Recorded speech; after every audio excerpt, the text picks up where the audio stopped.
Thank you. So if we can assemble our panel, and we welcome your comments and questions at the microphones in the next slightly less than 30 minutes. Dr. Brink. So thanks for a wonderful set of presentations. The one thing I wanted to maybe add to Kurt's list, and I like the list of what may II represent for all of us, is inspired by a story that David Lewis at MGH Chair of Pathology is fond of talking about, which is where the machine learning imputed ferritin level is actually better than the measured value. And in fact, the point being is that we often think about AI as supplementing our ability to interpret the tests that we're performing in pathology and radiology.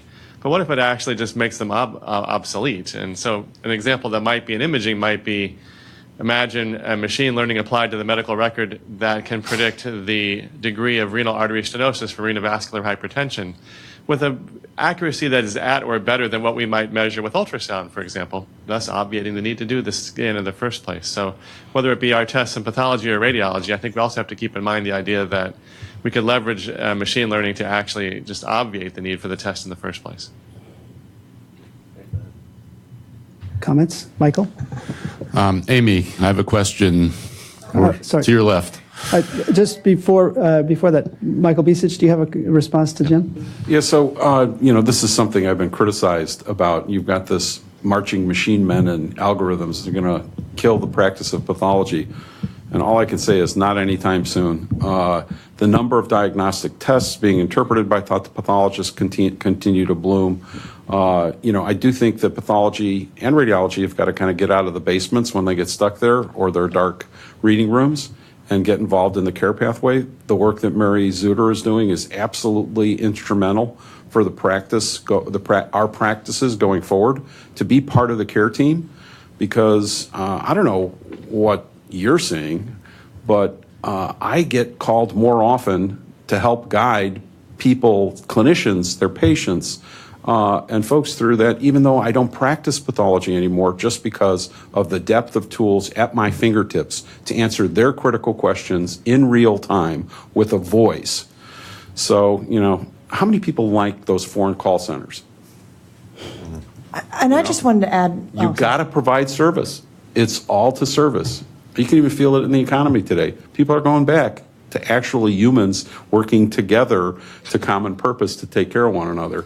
That's what care really is in oncology. And no time soon will I be replaced as a pathologist, or will a radiologist be replaced if we are caring clinicians. I will say one thing that we're seeing is really starting to improve our algorithms. I didn't talk at all about machine learning in my talk and what we're doing, but it is the ability to have the interrelationship also with outcomes.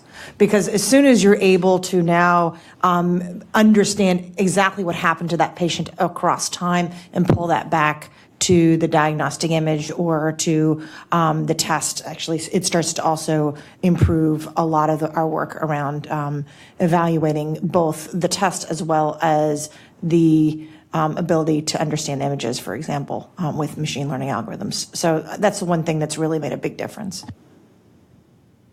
Yes. So, Amy, I think you just half answered my question.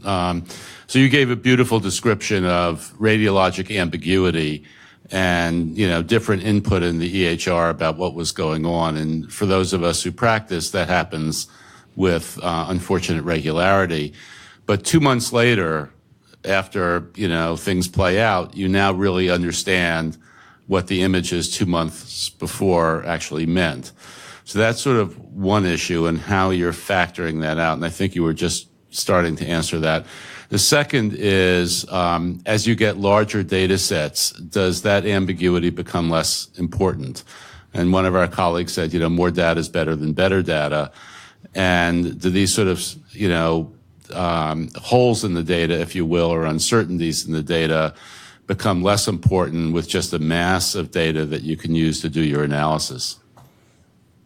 So the first part, as it relates to, for example, diagnostic ambiguity and ultimately being able to understand what that means across time, one of the places we're seeing that right now is in lymphoma. And what we see is changes in the interpretation across time, and then ultimately being able to interrelate what the differing interpretations were, how patients responded to therapy, and then also how patients fared over time. And that really helps us understand, essentially which interpretation was most accurate. And it's not always the interpretation that came from the academic lab, I'd like to say. So one of the things is really starting to try and use the longitudinal understanding of the patient to now start to get back to improved diagnosis. The second part was about just overall volume of data. There is no question that you start to lose some of the challenges with data as you actually have just sort of increasing volume. The other thing is that increasing volume allows you to get to small cohorts that you otherwise would never have been able to see. Yeah, I'll just say a word about ambiguity in radiology reports, which no doubt is present. And I think we are on a slow, radiology generally has been on a slow path toward providing additional structured information as a part of our reports. I think we need to be careful because radiologists have the same issues with burnout and having too many clicks with their reporting systems. But I think with modern technology, there are ways that radiologists could begin to provide more discrete data as opposed to a narrative or in addition to a narrative. And then that can create a virtuous cycle where that discrete data, essentially you're labeling the case as you are clinically interpreting it. And I think there's something really powerful there. Again, if you can do it in a way that doesn't bog down the radiologist. And I'll just add one more thing about ambiguity.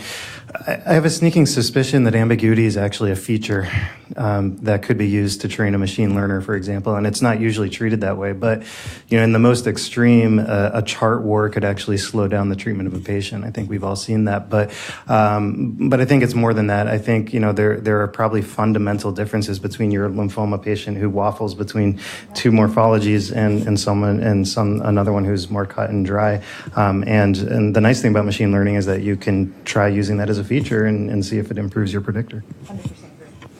Yeah, one of the interesting things on the TIES TCRN platform, Rebecca Jacobson's work had actually started with intelligent tutor technology of using images to help train pathologists how to diagnose early stage pathologists. And there's a lot of knowledge that we've gained around when errors occur and what's needed to serve up the right images. So actually, to follow on with Jeremy, I think those outliers, those aberrations, those errors, we should need to shine a light on them, capture them as teachable moments, go back, learn what we can from them, again using AI, and then feed forward those guides that pathologists use in practice or radiologists use in practice to help avoid them. So you're right, they are another annotation or feature that we should exploit, and larger volumes of cases can promote safer healthcare. That's what a learning health system really purports to do, and that this big data meets AI frame for pathology and radiology can really improve the disciplines, in my opinion. Rusty Hoffman. So I'm hoping that when I ask this question that someone tells me I'm a knucklehead and I've been missing the boat. But if not, I hope it's an outcome from these proceedings. My biggest frustration right now is trying to determine the ultimate outcome on all of my patients, and that's death, right? So if they leave Stanford, I don't know, I assume they live forever, but they maybe didn't. The SSDI is now a bunch of problems and doesn't capture anyone. So please tell me that I've been looking in the wrong place where I can find longitudinally what's going on with all the patients I treat. So unfortunately, you're not looking in the wrong place. We actually have a paper coming out very soon about this. Actually, it's under final review. There is not a single common reference standard. The best golden standard in the United States is the National Death Index. We've been speaking to the National Academy about taking leadership in this space because of the fact that it's such a critically missing data set. Right now, you can amalgamate across commercially available and federally available data sets, and that's about the best that you can do. What's the National Death Index enrollment? Like, is it 30% or 50%?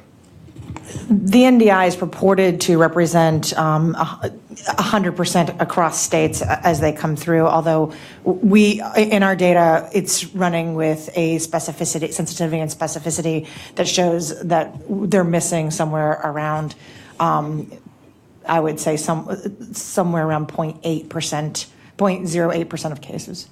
So I will say, if you've seen Georgia Tarasi's work out of Oak Ridge National Lab, so she actually a year or two ago took their supercomputer and crawled every obituary online in the United States, and it wasn't particularly for the goal of determining death due to cancer, but actually she could actually connect families together and determine that it appears that the more children you have, the longer you live, based on every obituary in the United States. So. We don't do that in sort of a healthcare setting because obviously of HIPAA and PHI concerns, but there are other mechanisms that you could consider.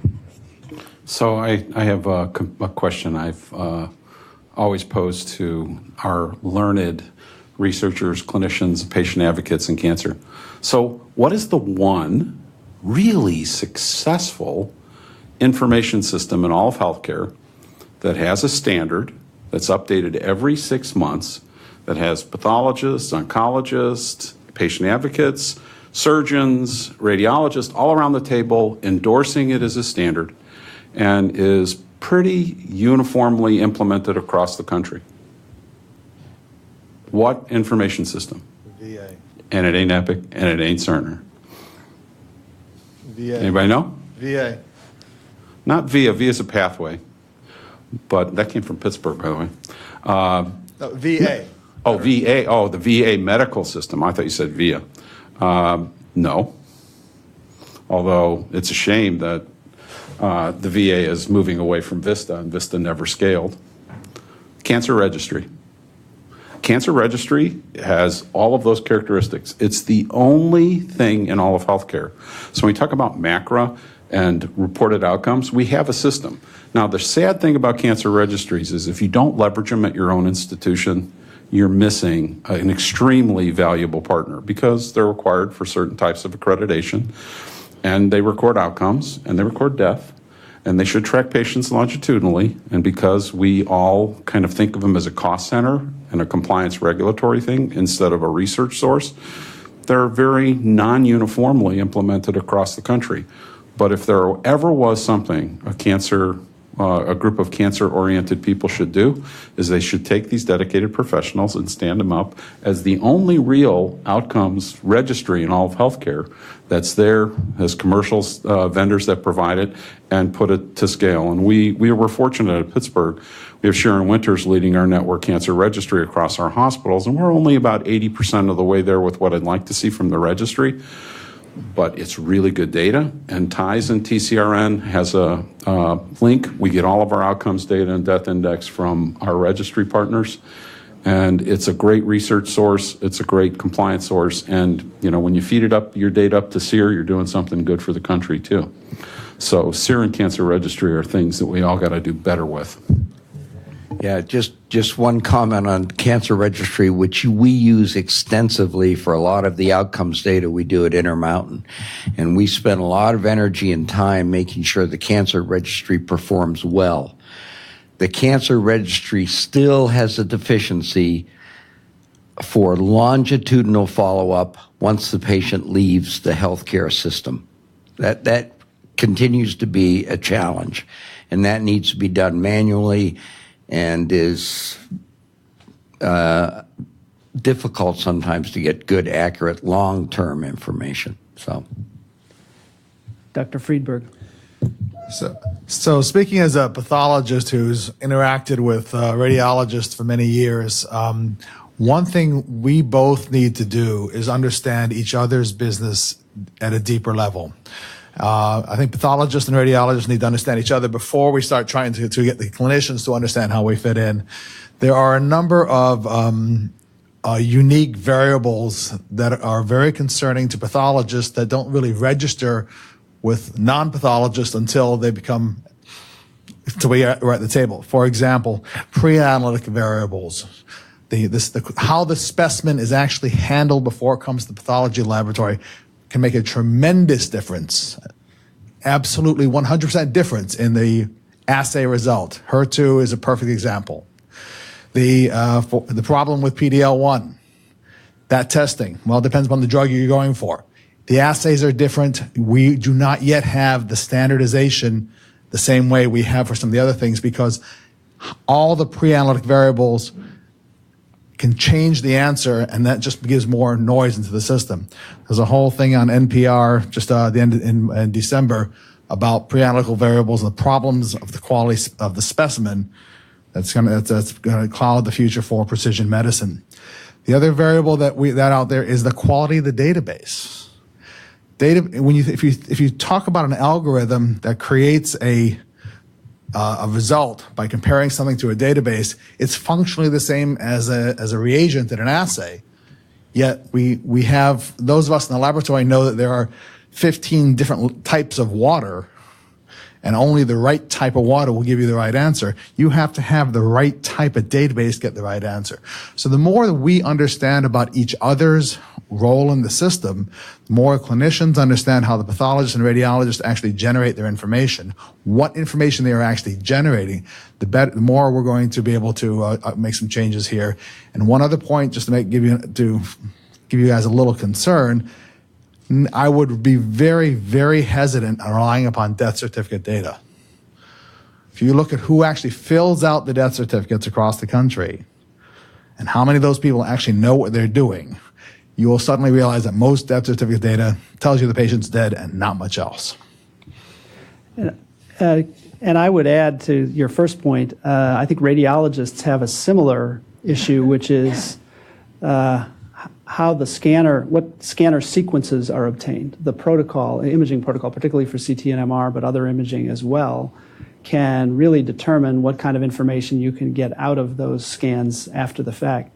And to your point of, how are radiology and pathology going to be brought together, maybe I'll add to the question a little bit for the panel, which is, to what extent do we think that these machine learning methods and artificial intelligence will help to bring the two disciplines together? Michael?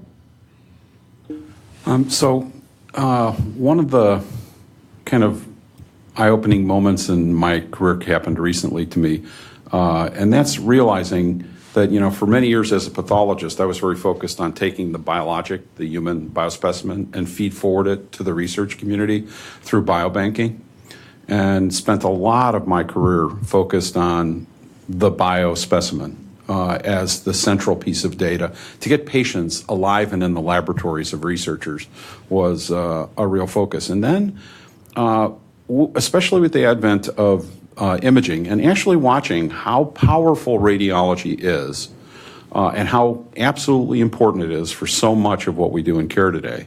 And why do they get so much money to do so much at their national meetings? And why could they put everybody in a big tent? If you've ever been to an RSA, the largest medical meeting in the world, it's impressive. In pathology, we're all this little fragmentation of societies.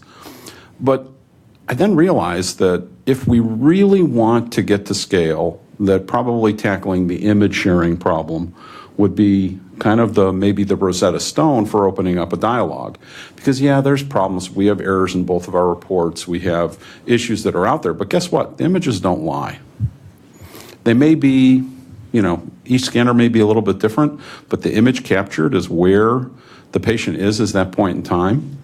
And it could probably be the piece that ties us together through the imaging, because, we could have a flawed report or interpretation could change, but the image doesn't change. It's what's behind it. So we're really focused at putting the studies at the core of research and discovery in cancer and in clinical fidelity to what we do together around the imaging. And we'll sort out the data issues as we go with a commitment to greater quality. But, I'm going to pivot in my career and focus on image democratization because, quite frankly, we now have robust enough networks, we have scalable technologies, and we've got deeper learning that can occur. So putting the image at the center puts truth at the center of our studies and eliminates the noise. We'll fill in the data as we go. So I think, we can't forget that we're all human at the end of the day, and we're all experts in one area or another. And I want to emphasize the role of tumor boards as the place where I think we're underutilizing the potential that we have to all get together. For example, I've never seen a computer scientist at a tumor board or a machine learning expert. We do have molecular tumor boards, and we're expanding those, but in the beginning at least, we would take an entire hour to talk about one patient. That's wonderful and educational, but you can't do it, right? I mean, so somehow if we could figure out how to get every patient who has imaging, pathology, and molecular testing into a tumor board situation where people really and truly get together and think about that patient, I think we'll get to the right place. Dr. Stead? I'm the generalist in this conversation, and as I listen to where we're getting with called digital first pathology, machine learning getting to where it can help focus people on what they need to be looking at and thinking about. I wonder if we had a clean slate and we didn't have radiology and pathology, if we would construct the oncology diagnostic expert that worked at the intersection of what we now call radiology and pathology, enabled by common images, and work from there. If so, we might think about whether we should pilot some training programs that might take on aspects of other places we brought different disciplines together, like the MedPeds training programs. There are examples that could be a way to test it. So, Bill, I'll give you the $20 later. So thank you for that segue.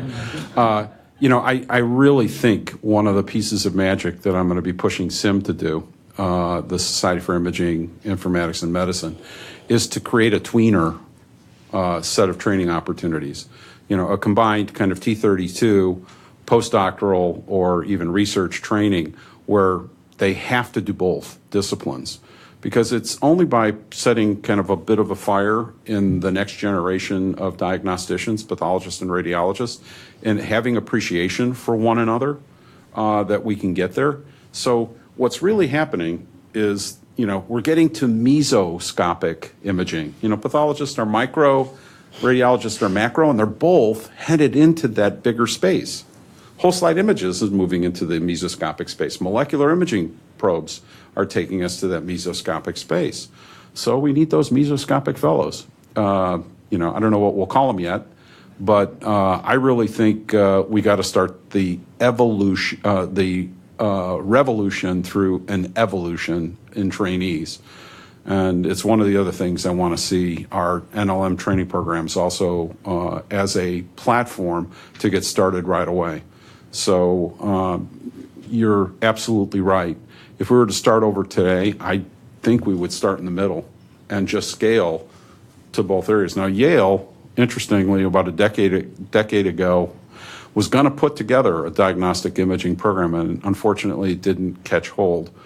But having a common diagnostic platform for pathology and radiology, there's a lot of expense goes into both of these departments, and now pathology's got to do what radiology's already done in terms of having that imaging enterprise architecture.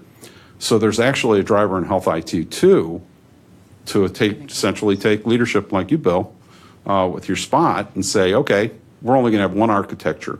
We're going to have one image sharing plan. We're going to have an enterprise imaging architecture. And that's what we're actually starting at Pittsburgh. And if you put them together around common tools, then a lot can happen. And then we're going to need the trainees to help fuel the advance. So this is a really important thing. I'm glad you brought it up.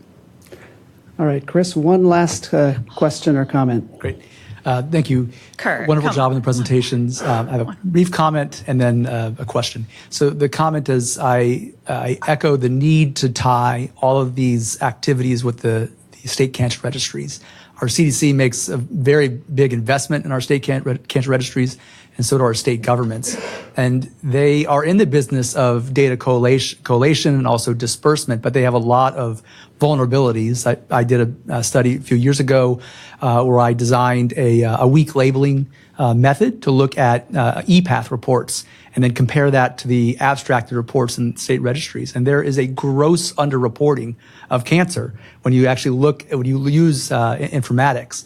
And when you look at who was not reported in the cancer registry, they're younger, they're more likely female, and they're more likely of cancers that are diagnosed in the outpatient setting, like prostate cancer, certain blood cancers, skin cancers. So there's data skewing in our cancer registries that your technologies could greatly help.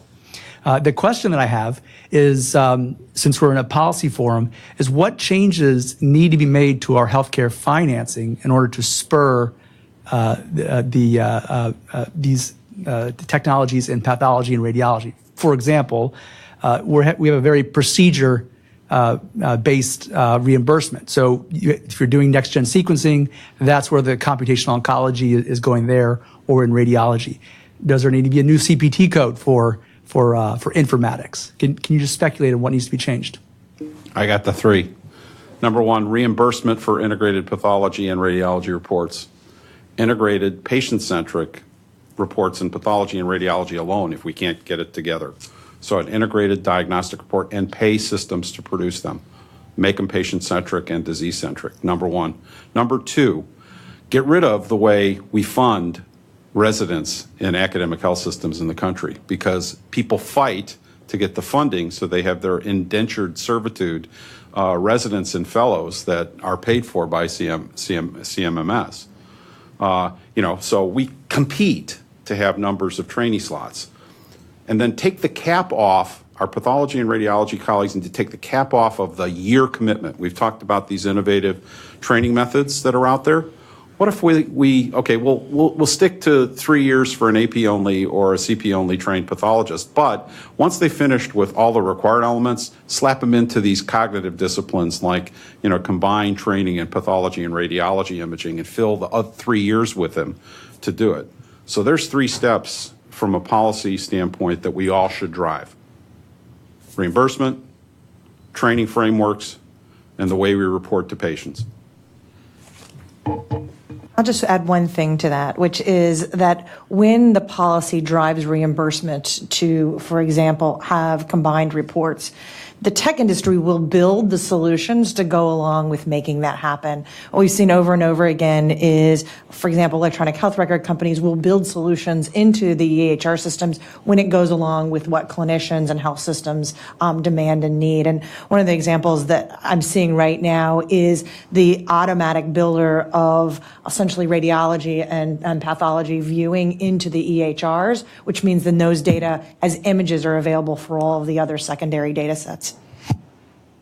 Kurt, you're going to let me do just one comment. Okay, quick. I promise. Quick. Okay. The challenge I have to everyone in this room is to remember that we do not want to end up with 500 samples of white children from Cleveland, that we need to make sure that these publicly available data sets upon which we are training all these algorithms has enough representation of minorities in them, because we don't want to end up with this facial recognition problem where African American women are not able to be recognized by these facial recognition software.